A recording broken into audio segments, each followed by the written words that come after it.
Guys কেমন গরম লাগতেছে আমি জানি, মানে তোমাদের বুঝাইতে পারবো না। আমাতে কিন্তু সেই গরম লাগতেছে, সেই গরম, যেই গরমের ভাষা নাই। প্রচুর গরম। গাইস আমি হলো মেতর, আমার যেই জিনিস থাকে ওই জিনিস খাইতে মন চায় না, যে জিনিস না। এখন আমার গাজর খাইতে ইচ্ছা করতেছে, কিন্তু গাজর নাই। ছিল, মেয়ে খাইয়ে কি করছে দেখেন, মানে এড়ে আমার খাইতে হইব। খাইতে মন চাইছে তো খাইতে মন চাইছি, সারাদিন কিচ্ছু খাইতে পারতেছি না, মাত্র এই গরমের কারণে অস্থিরতা।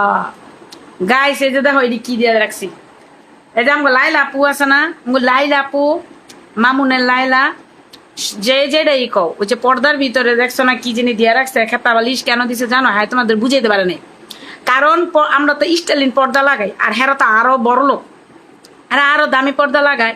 তো পর্দাগুলা থাকে তোমার যে পাতলা, বাইরে যখন প্রচুর রোদ ওঠে তখন রুমের ভিতরে রোদ্রে গরম লাগে, তারপর ওইটাছে তোমার লাগে যে অনেক আলো লাগে, ওই কারণে ওইটি দিয়ে রাখছিল। তা আমিও সেম এই যে খেপা দিয়ে রাখছি পর্দার ভিতরে, বুঝছো?